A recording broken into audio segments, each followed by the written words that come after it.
They say a man who leaves his boots by the door always means to come back. The morning Samuel Garrett disappeared, his boots were gone.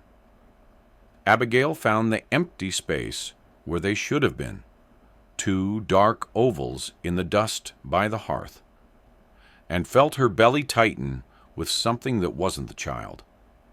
The fire had died to ash. The coffee pot sat cold on the stove. Outside, the New Mexico wind scraped across the canyon like a blade on bone, carrying with it the smell of sage and something bitter she couldn't name. She was 6 months along, her belly round and hard beneath the worn calico dress, and Samuel had kissed her forehead the night before with hands that trembled. She'd thought it was tenderness. Now, standing in the doorway of their shack with the October sun bleeding red over the mesas, she wondered if it had been goodbye. Samuel? Her voice fell flat against the emptiness. The horse was gone. The rifle. The leather saddlebag he'd carried since the war. But his Sunday shirt still hung on the peg, and the tin cup he drank from every morning sat beside the wash basin, and the wedding ring he'd carved from a bullet casing, too small for his scarred fingers, lay on the windowsill where he always left it when he worked. Abigail pressed her palm against the doorframe to steady herself. The wood was rough, splintered. Samuel had meant to sand it smooth. He'd meant to do a lot of things.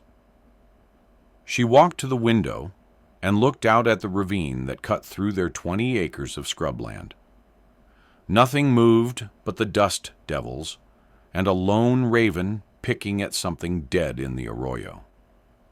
Beyond that, the town of Crucifixion sat like a broken tooth against the skyline. 7 buildings, a church with no bell, and a saloon that never closed. They'd come here 3 years ago with a land grant and a lie. That Samuel had been honorably discharged. The truth was he'd deserted.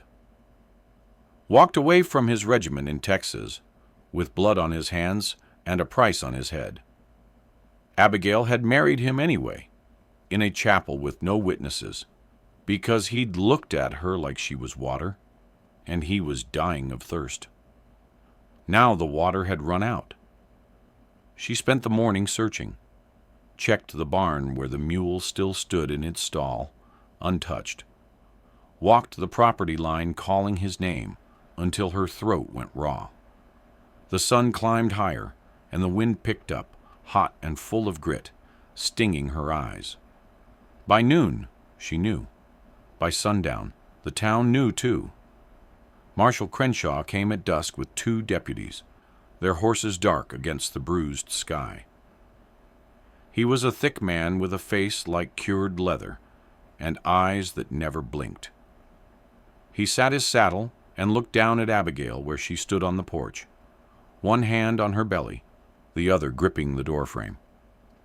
"Mrs. Garrett," he said, no kindness in it. "Your husband's horse was found near the Broken Spoke mine. Saddlebags empty.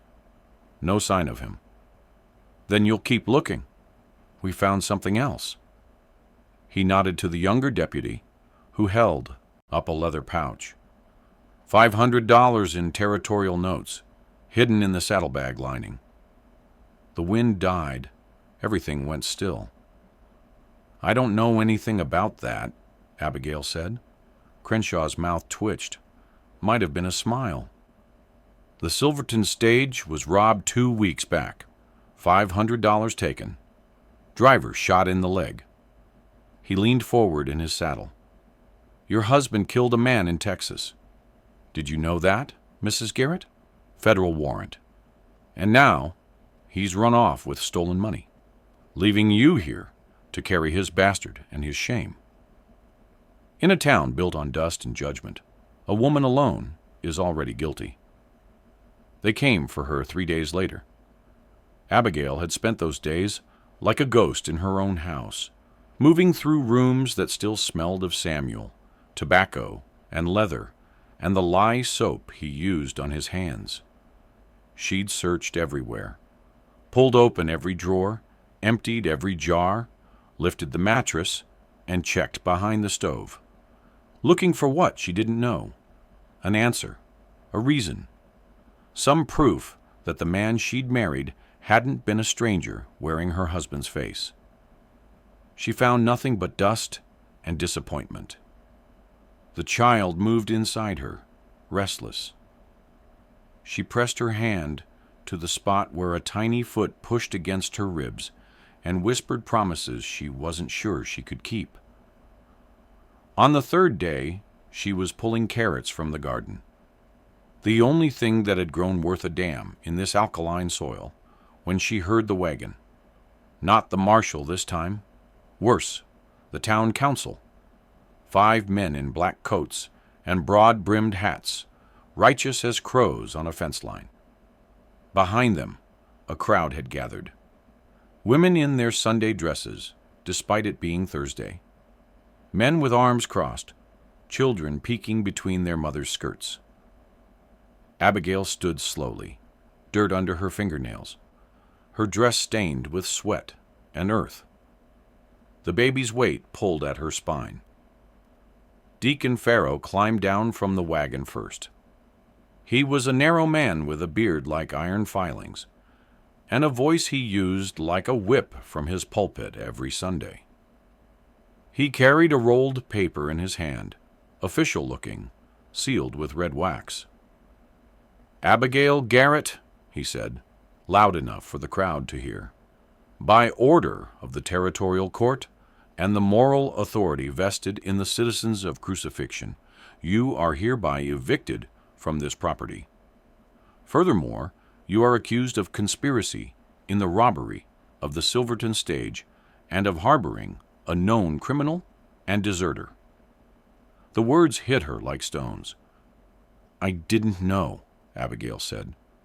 Her voice came out smaller than she wanted. "I didn't know about any of it." Ignorance is not innocence. Pharaoh unrolled the paper. "You have until sundown to vacate. All property and assets are hereby seized to compensate the stage company and the territorial government. You will present yourself at the church tomorrow at noon to receive judgment."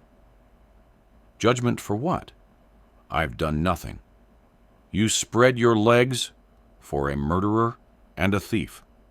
This from Pharaoh's wife, a pinched woman named Constance, who'd never spoken to Abigail except to comment on the impropriety of her bare arms in summer. "You carry his devil seed.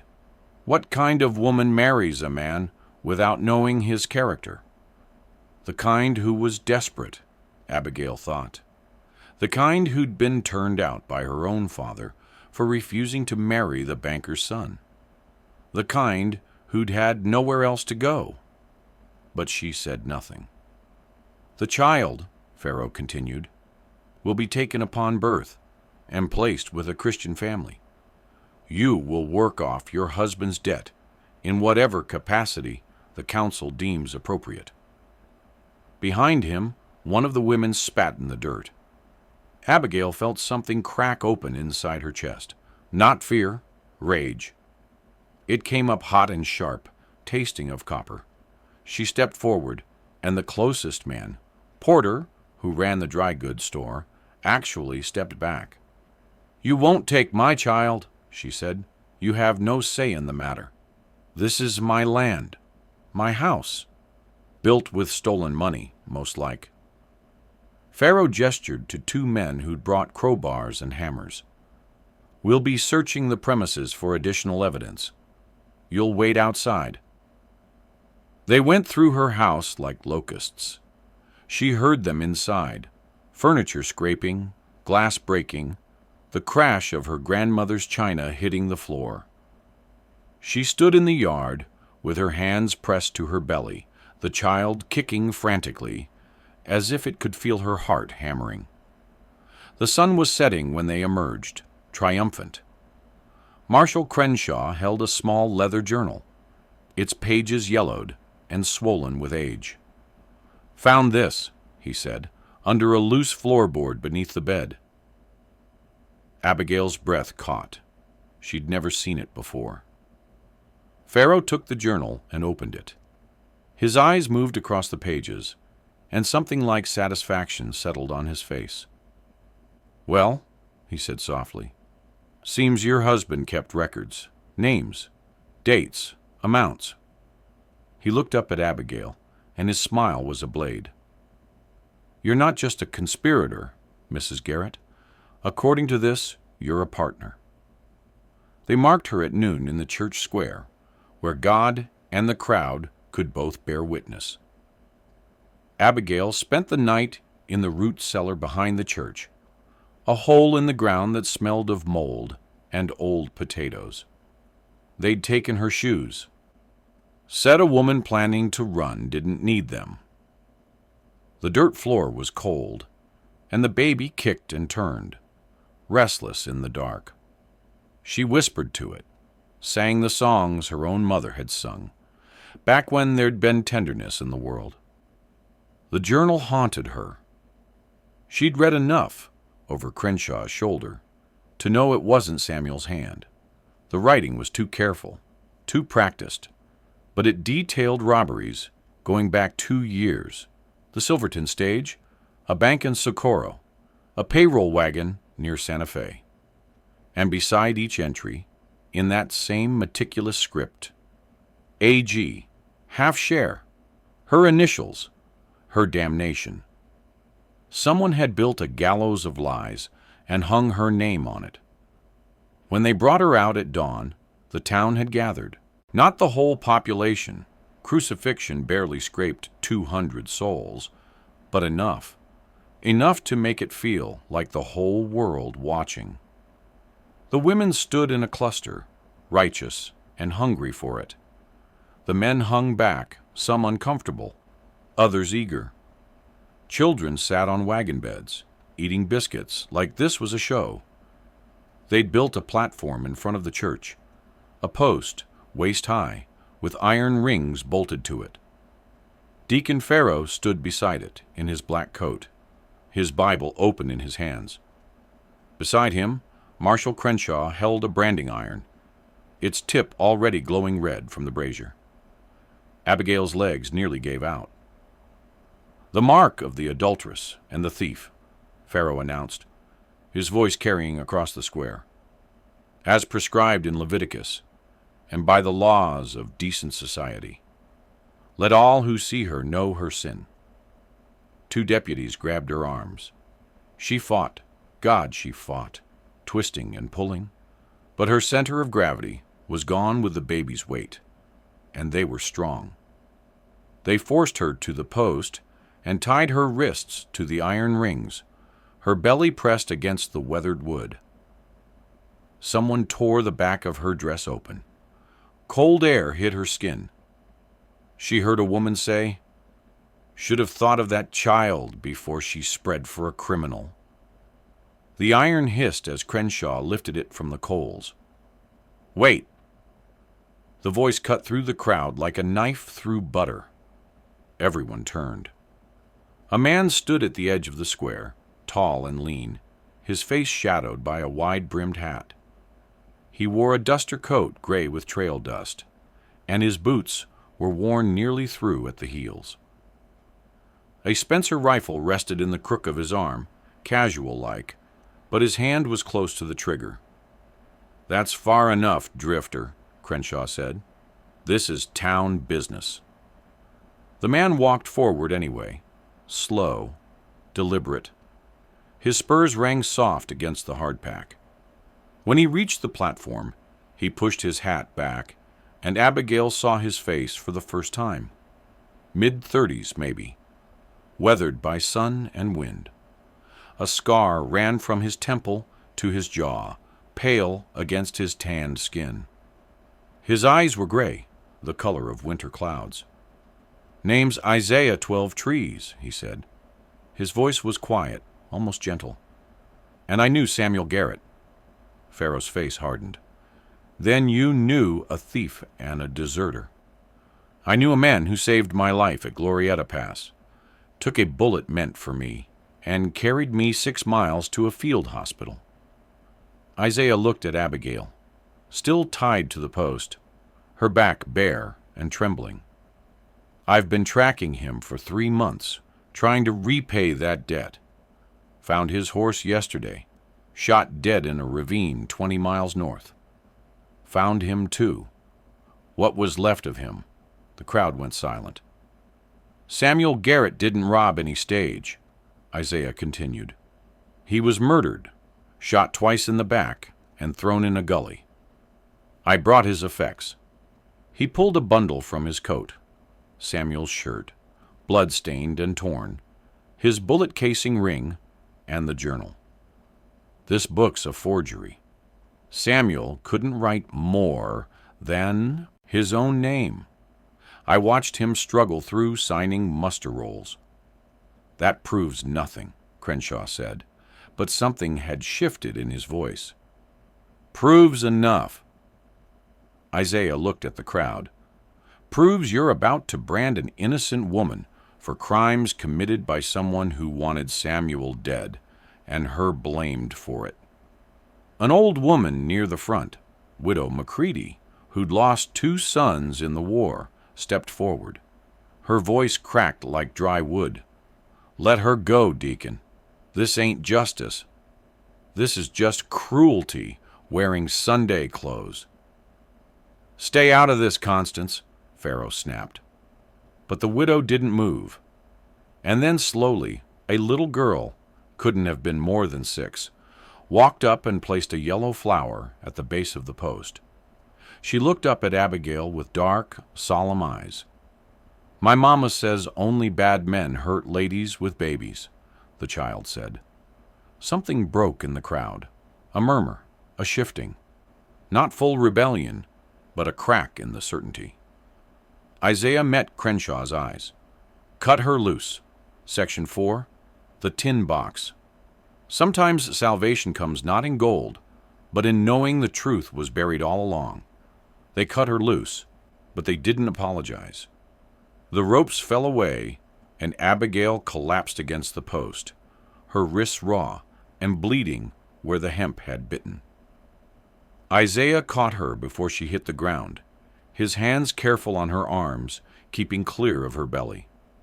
He smelled of horse and wood smoke, and something clean, like rain on stone. Easy now, he said quietly. I've got you. The crowd dispersed like smoke, suddenly eager to be anywhere else. Guilt made cowards of them all. Only Widow Macready remained, and the little girl with her flower, and Marshal Crenshaw, who stood holding the branding iron like he didn't know what to do with it anymore. Deacon Pharaoh's face had gone the color of old bone. If Samuel Garrett was murdered, then who? That's what I intend to find out, Isaiah said. He helped Abigail to her feet, then pulled a canteen from his belt and held it to her lips. The water was warm and tasted of metal, but she drank like it was salvation. But first, Mrs. Garrett needs rest and answers. They walked back to the house, her house, though it didn't feel like hers anymore. The door hung crooked on its hinges from where the deputies had forced their way in. Inside, her belongings were scattered like bones after a flood. The mattress had been slashed open, horsehair spilling out. Every jar and tin had been opened and overturned. Even the floorboards had been pried up in places, gaping like missing teeth. Isaiah surveyed the destruction and let out a low breath. They were thorough. They were vultures. Abigail's voice shook. She moved to the bed, to the space where they'd found the journal, and knelt despite the protest in her knees and back. The floorboard lay askew, revealing the dark space beneath. I never knew this was here.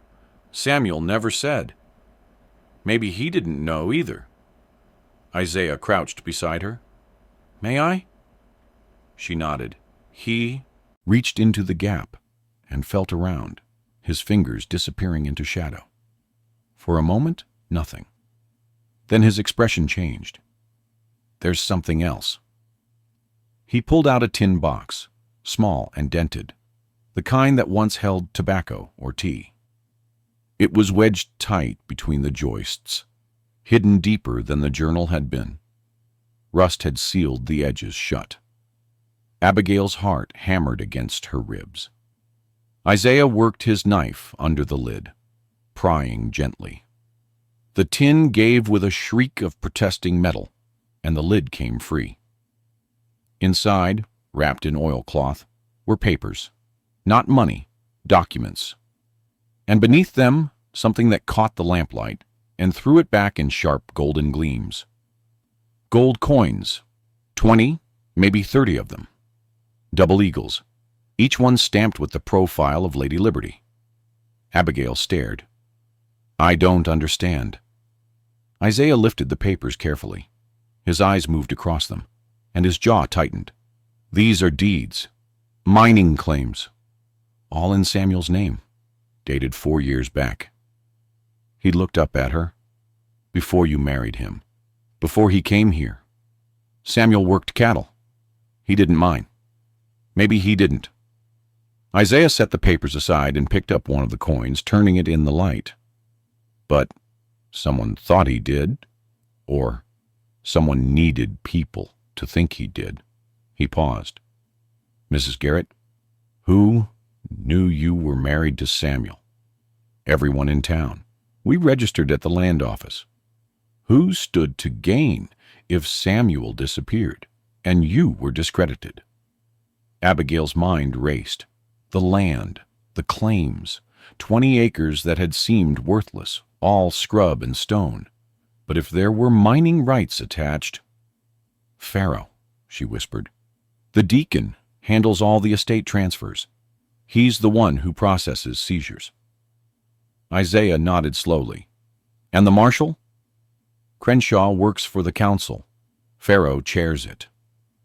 She looked down at the gold, at the papers, at the evidence of a theft she'd never committed, and a wealth she'd never known existed.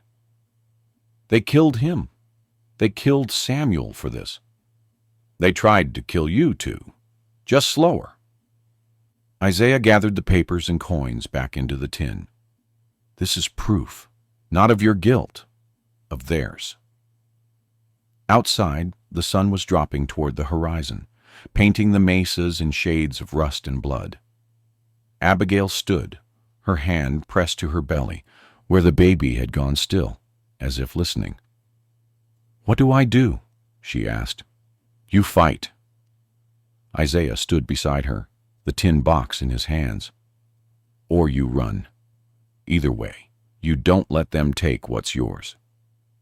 She thought of the brand they'd meant to put on her, the mark of shame, the permanent proof of a lie. She thought of her child, and what kind of world she wanted to bring it into, one where cruelty went unanswered, or one where a woman could stand and say no. I don't run, she said.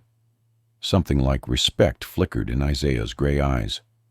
Then we'll need witnesses and leverage. He moved to the window, looking out toward town. And we'll need to move fast. Once Pharaoh realizes we found this, he'll come, with more than a branding iron.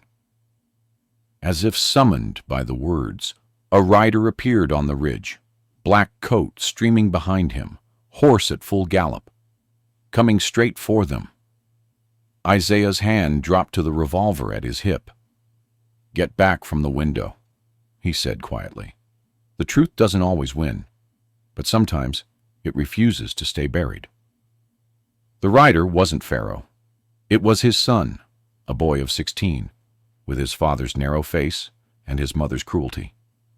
He reined up hard in the yard, his horse foam-flecked and blowing.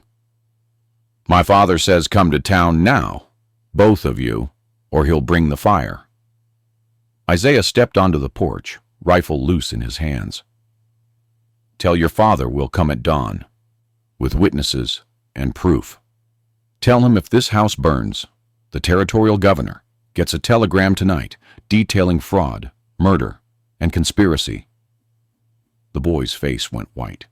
He wheeled his horse and rode. They spent the night fortifying. Isaiah nailed the door shut and stacked furniture against it. Abigail loaded Samuel's old hunting rifle, the one the deputies had missed behind the woodpile, and sat by the window, watching the dark.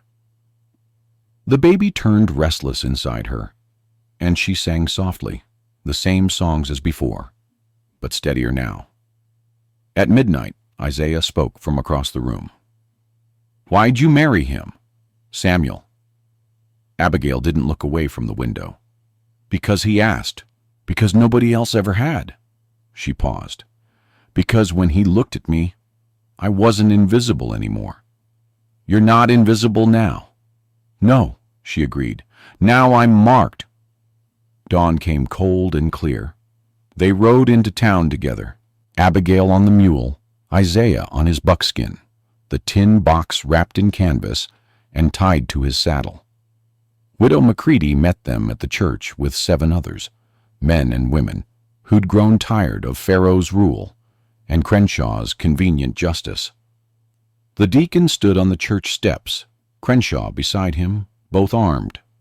But they were only 2, and the crowd behind Isaiah and Abigail had grown to 20. Isaiah held up the tin box. "Samuel Garrett filed mining claims 4 years ago. Rich claims. You killed him for them, then framed his widow to seize the land legally." "Lies," Pharaoh said, but his voice wavered. Widow Macready stepped forward. "Then why'd your signature appear on the land transfer 3 hours after we found Samuel's body? Before it was even reported?" The crowd shifted, murmured. The little girl from yesterday stood at the front, watching with those dark, knowing eyes. Crenshaw's hand moved toward his gun. Isaiah's rifle came up smooth and fast. "Don't!" The marshal froze. It wasn't triumph. The territorial court would take months. Pharaoh had money and connections. Abigail would spend years fighting for what was rightfully hers, and even then, she might lose. But she didn't run. 6 weeks later, after the snows came, Abigail gave birth to a daughter in the house Samuel had built. Isaiah stayed through winter, helping with repairs and testifying at the hearings. The brand they'd meant for her back, he melted it down and cast the iron into a door latch, strong and plain. She planted a stone marker where Samuel fell, his name carved deep. The baby thrived. The case dragged on. The land remained hers, for now. Some nights, Abigail stood on the porch and looked at the mesas, at the vast, indifferent beauty of it, and wondered what justice really meant in a place this hard. But she was still standing, still here, and that, she decided, was enough. They say a woman who plants stones means to remember, and a woman who stays means to fight.